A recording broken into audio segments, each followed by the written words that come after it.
What are the benefits of using high quality fuel in your car? Okay, high quality fuel. I guess a cleaner, more efficient burn. Cool. High quality fuel is definitely a great thing to run in your car.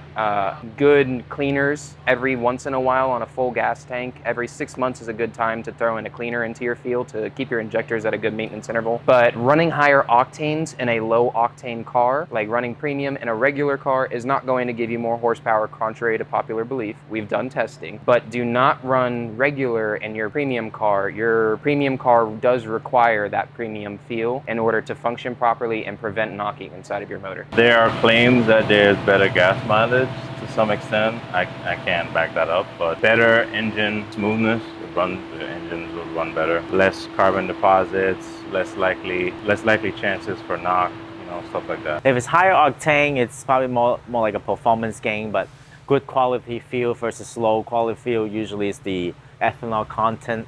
The more pure it is, usually the better for the engine.